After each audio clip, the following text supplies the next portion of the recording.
Hello everyone. अपन चर्चा कर रहे थे अक्षीय कंकाल के बारे में, और अक्षीय कंकाल के अंतर्गत अपन ने क्रेनियल बोन और फेशियल बोन के बारे में पढ़ लिया था। आज का अपना टॉपिक है वो है हायोइड बोन।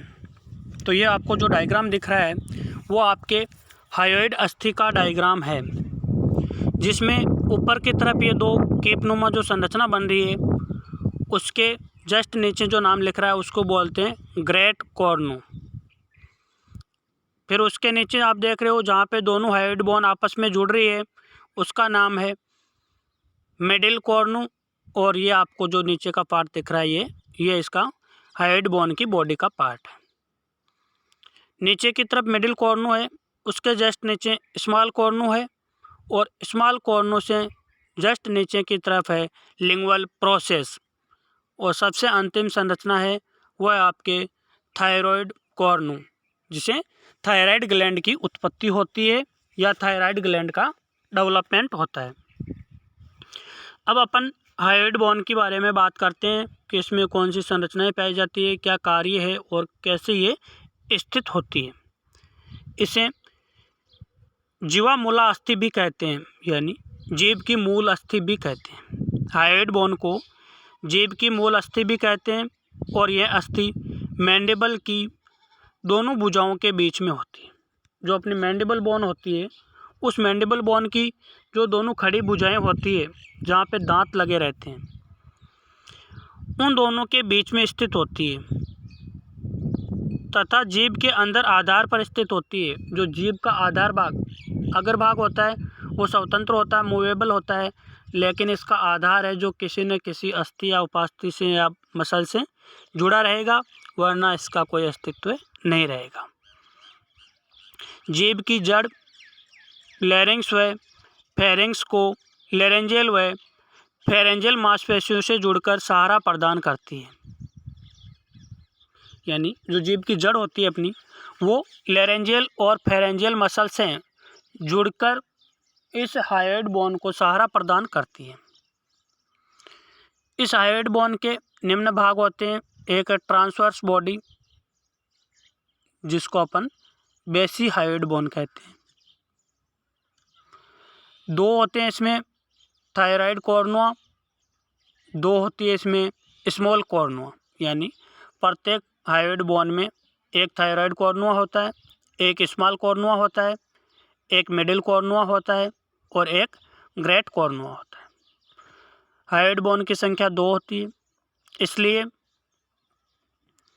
हायोइड बोन में 2 thyroid cornu, 2 small cornua, 2 middle cornua और 2 ग्रेट कॉर्नुआ पाए जाते हैं। ये हो गया आपके हायोइड बोन के बारे में। अब अपन चर्चा करते हैं मैंडिबल अस्थि के बारे में, जो निचले जबड़े की अस्थि होती है। और इस अस्थि के 2 भाग होते हैं, एक होता है इसकी काय या बॉडी और दूसरा होता है इसकी प्रशाखाएं, जिनको अपन रेमी बोलते हैं। मैंडिबल बोन 2 प्रशाखाओं के रूप में आगे की तरफ जहाँ नीचे के इंसाइजर दांत होते हैं वहाँ फ्यूज होती है। यानी मैंडिबल बोन है, उस मैंडिबल बोन के 2 टुकड़े होते हैं या 2 पार्ट होते हैं, एक लेफ्ट और एक राइट। और ये दोनों पार्ट आपस में जहाँ पे निचले जबड़े में इंसाइजर दांत पाए जाते हैं वहाँ फ्यूज होते हैं, जिसे मैंडिबुलर सिम्फाइसिस कहते हैं। सिम्फाइसिस का मतलब ही यही होता है कि जहाँ 2 अस्थियों की सूचा रेखा हो या जहाँ 2 अस्थियाँ आपस में जुड़ती है तो उस स्थान या उस पार्ट को बोलते हैं सिम्फाइसिस। एक अपन ने पढ़ा था पेल्विक सिम्फाइसिस हिप बोन में, वहाँ पे भी क्या हो रहा था, दोनों हिप बोन आपस में आकर जुड़ रही थी या फ्यूज हो रही थी, इसलिए उसको बोल दिया पेल्विक सिम्फाइसिस। और यहाँ पे दोनों मैंडिबल अस्थियाँ आपस में आकर जुड़ती है, इसलिए इसको अपन बोल रहे हैं मैंडिबुलर सिम्फाइसिस। मैंडिबल अस्थि के अगर भाग में, मैंडिबल अस्थि के अगले भाग में 8 खड्डे होते हैं, जिनमें इंसाइजर दांत स्थित होते हैं। मैंडिबल अस्थि के अग्र भाग के ऊपरी भाग में 8 खड्डे होते हैं और उन 8 खड्डों में इंसाइजर दांत स्थित होते हैं, 4 लेफ्ट साइड में और 4 राइट साइड में। इस प्रकार पश्चिम भाग के ऊपर व नीचे 6 खड्डे होते हैं, जिनमें 3 प्रीमोलर और 3 मोलर दांत होते हैं।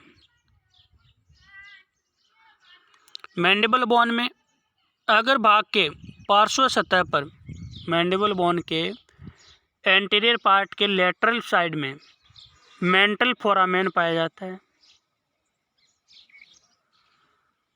ये भी कई बार एग्जाम में क्वेश्चन पूछा गया है कि कौन सी अस्थि में मेंटल फोरामेन पाया जाता है। एम से एम मिलाना है।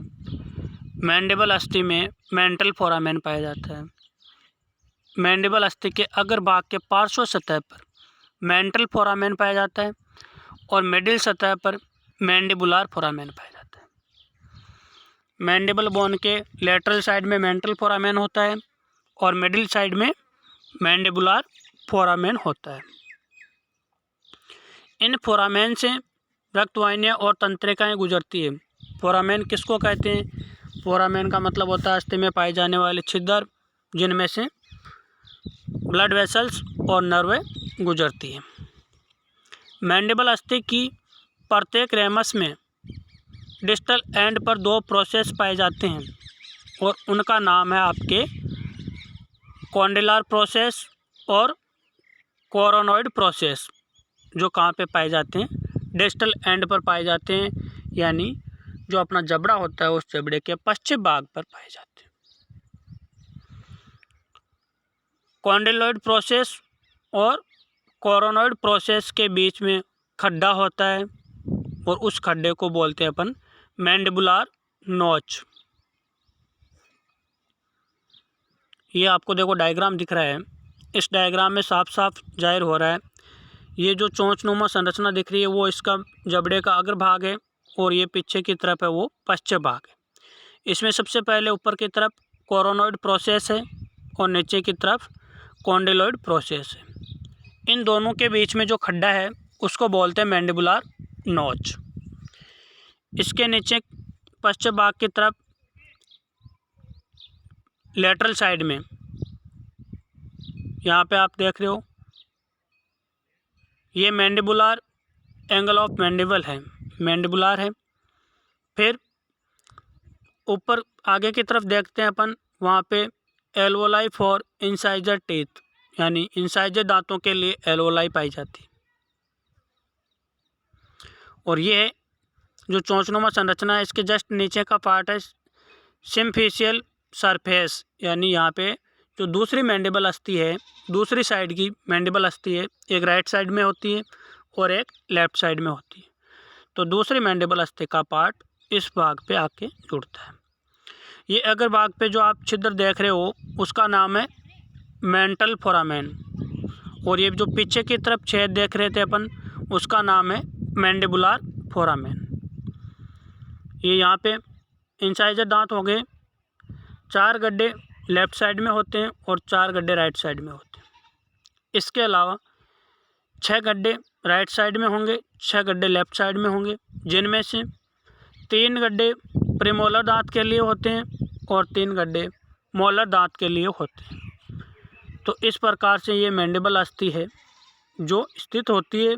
मैंडिबल अस्थि की संख्या 2 होती है, एक राइट मैंडिबल, एक लेफ्ट मैंडिबल, लेकिन दोनों मैंडिबल अस्थियाँ आपस में फ्यूज्ड होकर एक ही अस्थि बन जाती है, जिसको बोलते हैं अपन मैंडिबुलर सिम्फाइसिस। तो ये आपको हाइड बोन और मैंडिबल बोन के बारे में जो चर्चा थी वो कंप्लीट हो जाती है। नेक्स्ट क्लास में अपन घोड़े के स्कल, हॉर्स के स्कल, घोड़ा और हॉर्स एक ही चीज़ है, डॉग या कुत्ते के स्कल, पिग या शुअर के स्कल और मुर्गे के स्कल के बारे में चर्चा करेंगे। स्कल का मतलब होता है खोपड़ी। पहले अपन ने गाय की खोपड़ी के बारे में पढ़ा। ये सब मैंडिबल बोन है, हाइड बोन है, क्रेनियल बोन है, फेशियल बोन है, वो मैं गाय के स्कल के संदर्भ में पढ़ा रहा था। अब अपन इसमें डिफरेंस करेंगे कि ऐसी कौन कौन सी संरचनाएं हैं जिनके आधार पर अपन गाय के खोपड़ी को घोड़े, कुत्ते और मुर्गे की खोपड़ी से अलग पहचान सकते हैं या इसमें डिफरेंशियल डायग्नोसिस कर सकते हैं। तो ये आपके हाइड बोन और मैंडिबल बोन के बारे में जो चर्चा थी वो कंप्लीट हो जाती है।